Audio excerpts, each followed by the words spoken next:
Ladies and gents, welcome back. The ArriveCAN app is no longer required at the border for Canadians and foreigners alike entering Canada, and we can thank a trucker for that.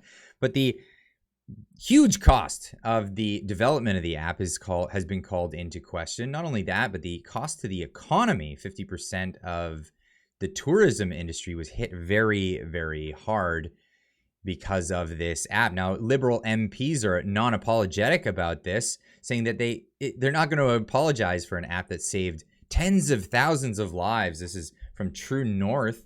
Liberal MPs claim ArriveCAN saved tens of thousands of lives, facing questions about the $54 million price tag for the federal government's ArriveCAN app. A Liberal member of Parliament said they won't apologize for the app that saved tens of thousands of Canadians. The figure was offered by Mount Royal Member of Parliament Anthony Housefather, who serves as the Parliamentary Secretary for Public Services and Procurement Minister Helena Jaczek. Housefather was responding to a question from Conservative MP and health critic Michael Barrett. Barrett cited the Globe and Mail report about how tech experts were confounded by ArriveCAN as $54 million price tag, 36 times the $1.5 million they estimated a similar project in the private sector would cost. What Canadians need is an about-face from the Liberal government on its wasting of Canadian tax dollars, like it did on the $54 million ArriveCAN app that tech experts confounded by its cost more than a low seven figures at worst, said Barrett. If Canadian tech experts do not know why it spent this money, what we want to know, what Canadians want to know, is which Liberal insiders got rich on these contracts. And, well, I mean, we all know the nepotism of government and how this all works. Answering on behalf of the Trudeau government, Housefather was unrepentant. I will not apologize, he says. I will not apologize for an app that saved the lives of tens of thousands of Canadians. I don't know where they're getting this metric, but making the claim nonetheless. This was a part of a global health strategy in order to protect Canadians, Housefather said, where the honorable member insinuated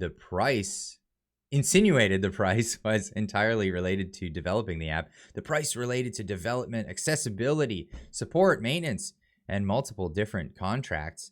It was not related just to the development of the app. Well, it could not have possibly been. We have here from the National Post, a programmer duplicated the ArriveCAN app in 2 days, an app that cost Ottawa $54 million. Given that ArriveCAN is a relatively simple text-based screening app, its raw development cost could conceivably have been delivered under $250,000, some are saying. Well, some say. They actually give who is saying this in this article. I like to pick on journalists for saying some say, because usually when they say that, that's just their opinion. In order to critique ArriveCAN's eye-watering $54 million price tag over the Thanksgiving weekend, a single techie managed to duplicate the app in less than 2 days on his day off. In Thanksgiving, when he was just waiting for the turkey to cook, I guess. The endeavor was the brainchild of Laser Technologies, a Toronto-based app developer that was among the many Canadians in the Canadian tech sphere who were outraged to learn the federal government managed to spend $54 million on a relatively simple border screening app. Now we have here, building an app for the entire country of Canada is no easy task, especially for the Canadian government. There's so many challenges associated with it, especially behind the scenes, but $54 million is a bit too much. Dan from Laser built an ArriveCAN clone in less than 2 days. And here it is. This is the clone app. He was able to make this. This is from Zain Manji on Twitter. Go give him a follow. We also have here from the Western Standard, ArriveCAN dropped U.S. border tourism by 50%. There are real costs to this experiment by the Liberal government, poking their business where it does not need to be. Tourism industry testifies on this. The ArriveCAN app program cemented Canada's reputation with U.S. travelers as an irritating place to visit. The House of Commons Trade Committee was told yesterday Cabinet suspended the mandatory program last Saturday following an outcry from border cities and people everywhere.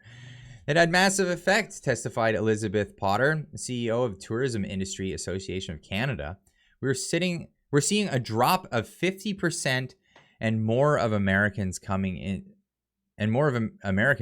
the country. The reason was the ArriveCAN app. Canada Cabinet introduced the $19.8 million app on April 20th. Now it ballooned up to 54 million as an enforcement measure under the Quarantine Act.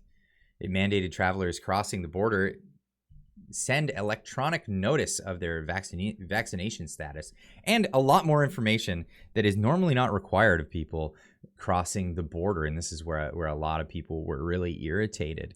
Now, what is the whole plan of this? Why are they so interested? Why were they so stubborn on keeping this digital way of divulging your information to the government? Oh, wait. Leslyn Lewis uncovered a little bit here. This Dr. Leslyn Lewis, of course, a member of parliament. The government finally admitted that they have a $105 million contract with the World Economic Forum for the known traveler ID system.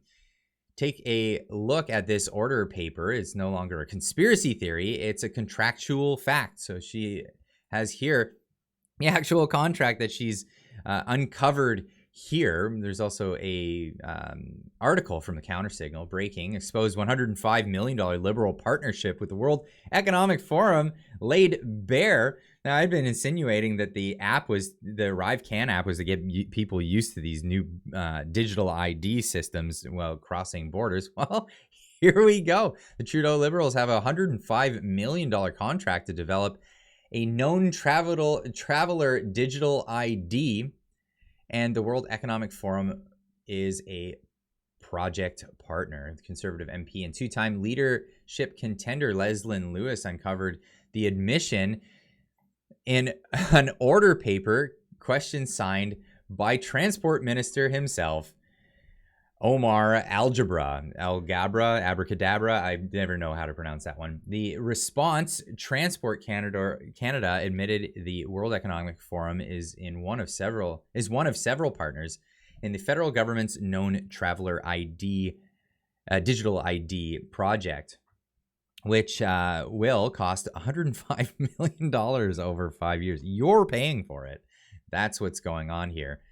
It's no longer a conspiracy theory. It is a contractual fact, Leslyn Lewis wrote on Twitter.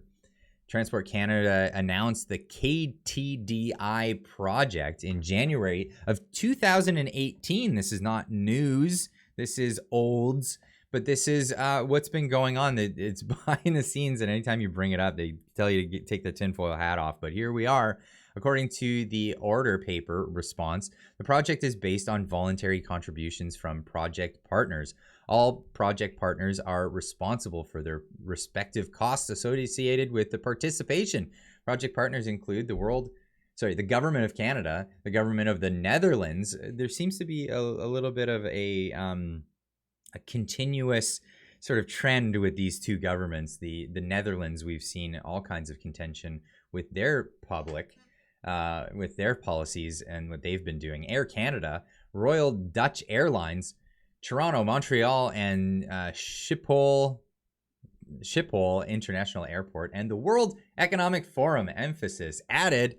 Budget 2021 proposed $105.3 million over 5 years, stating that in 2021 to 2022, Transport Canada to collaborate with international partners to further advance the known traveler digital identity.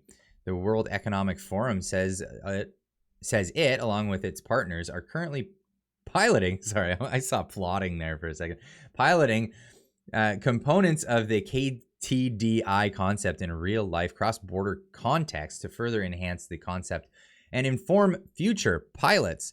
The pilot learnings will also help inform the development of best practices and standard in collaboration with international regulatory standards setting bodies and industry while sitting behind on a big chair petting a cat with his German accent. No, I'm just joking. Sounds like Bond villain stuff, but this is what is actually happening. They actually have a video here on YouTube explaining what their known traveler ID is. Throughout the journey, the known traveler digital identity creates one connected process to build trust, encourage travel, and allow precious security resources to focus on the areas of greatest need. Components of the known traveller digital identity will be championed by the governments of Canada and the Netherlands.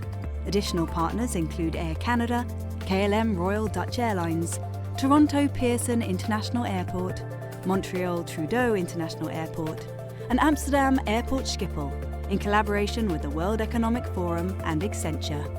The known traveller digital identity will be piloted this year, unlocking the power to change how we travel. Unlocking the power. That's what they're going for. The power. Anyway, that's all I got for you on this one this morning. Hit that like button. Hit the subscribe button if you're not already subscribed to the channel. Hit the notification bell. It lets you know when I go live. We'll be going live tonight, so make sure you have that hit and tune in for that. We'll see you in the next one. Keep on trucking.